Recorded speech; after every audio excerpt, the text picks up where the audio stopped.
Coming in at number 5 on our list is the Canary Islands, which has amazing year-round temperatures that hover between 65 and 80 degrees Fahrenheit. This set of islands is actually closer to Africa than Spain, but it's still Spanish territory. If you've seen photos of these stunning islands, you know they're an outdoor lover's paradise. With active volcanoes, mountain ranges, dunes, and endless opportunities for water sports, you'll always have something to do in the Canaries. The Canaries are made up of 7 different islands, each with its own look and feel, but a few definitely stand out for expats and tourists. The 4 most popular are Tenerife, Gran Canaria, Fuerteventura, and Lanzarote. Tenerife is the largest and most populated island in the archipelago and also has the largest expat community. It's the most visited island in the Canaries by tourists, and British expats in particular flock here. You'll find close to 45,000 of them taking advantage of the sunny skies. Many residents speak English,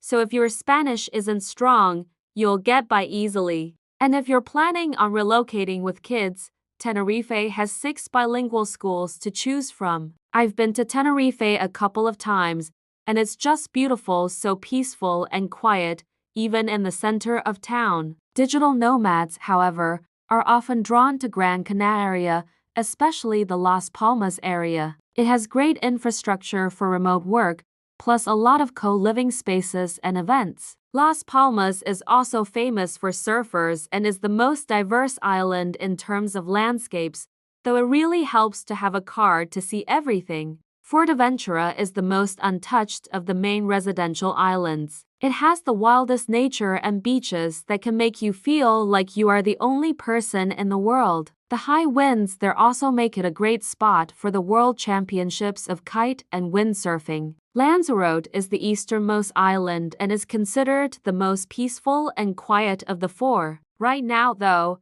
it's also the most challenging to find accommodation on. It has some of the fewest listings on local websites like Idealista. Now, as idyllic as living in the Canaries sounds, island living does have some drawbacks. For one, island fever is a real thing. After some time, you might find yourself wanting to escape to the mainland more often. That's an extra cost to consider, although the good news is that residents get discounts on flights and ferries. Still, if you're looking to live there long term, definitely budget for extra travel. Finally, the Canaries aren't the best place to go looking for work, especially if you're not an EU tax resident. Most jobs are in tourism or the service industry, and even locals say there's intense competition for paid positions. Up next, in Spain's Basque Country, nature and city collide in San Sebastián, the crown jewel of the north. Just 12 miles from the French border, it's one of Spain's premier tourism destinations. You will fall in love with San Sebastián's dreamy beach right in the city center and its historic European old town. What I personally love about this area is all the hiking and walking you can do.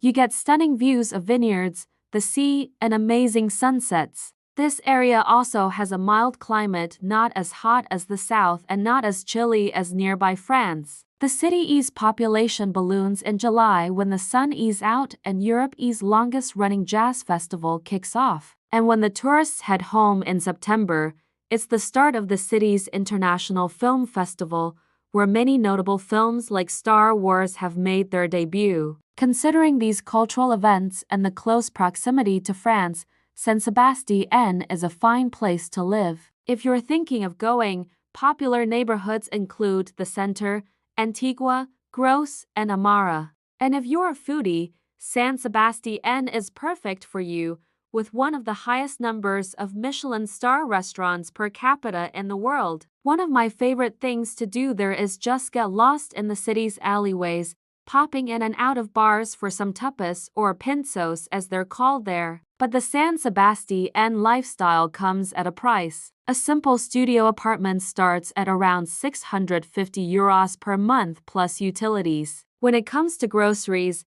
the bill can be 20% higher than in other Spanish cities of the same size. San Sebastián is also known as one of the harder places to integrate into the local community. There's a small expat community, but I saw some complaints online from people saying the locals were a bit closed off. To be honest, you can find complaints like this about everywhere in the world, so take it with a grain of salt. It's always a challenge moving to a new country, but with time, patience, and a little bit of the language, you can make it your new home. Another thing to keep in mind is that taxes are different in the Basque Country, so you'll want to hire a good accountant. At number 3, we have Sotogrande in Andaluc. This place is interesting because it's primarily an expat community. So if you're looking for gated communities with luxury Western-style condos and easy access to golf courses, country clubs, and sailing,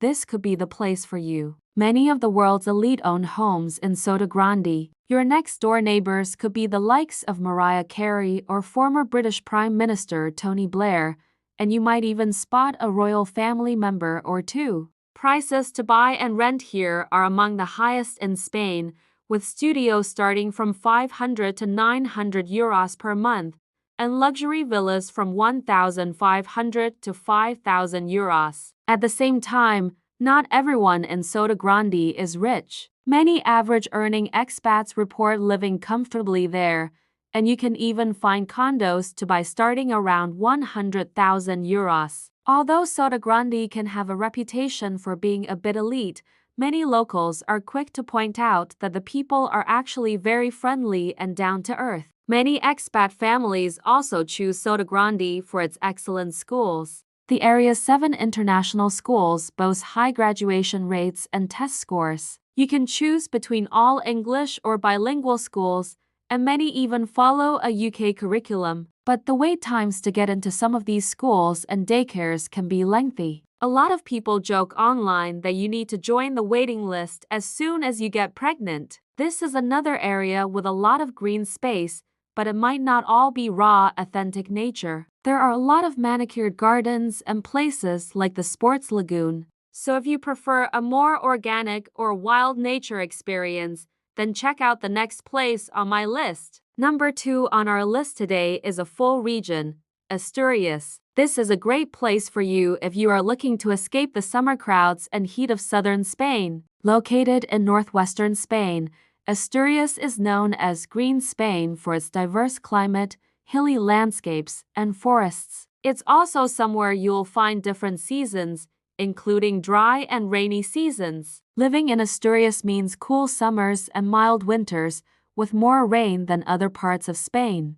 It is known for its nearby ski resorts and national parks that have some of the best mountains in the country. It is no wonder this area is the starting point of the Camino de Santiago's most popular route, the Primitive Way. This area is quite interesting due to its Celtic influence. It could almost remind you a bit of Ireland. There are a lot of different places to live throughout the region, from rural villages to larger cities. Gijón is the largest of these towns. Sitting seaside, it's a hub for water sports and local exports. It's a university town with a pretty low cost of living, where furnished flats can go for 500 euros per month. Avilés, just a 25-minute train ride away, is smaller and less pricey than Gijón and an excellent option if you prefer small towns. Oviedo is another small town that sits at the trailhead for the Primitive Way. Transplants in this area say they can walk from one end of town to the other in 45 minutes and get by with only basic Spanish.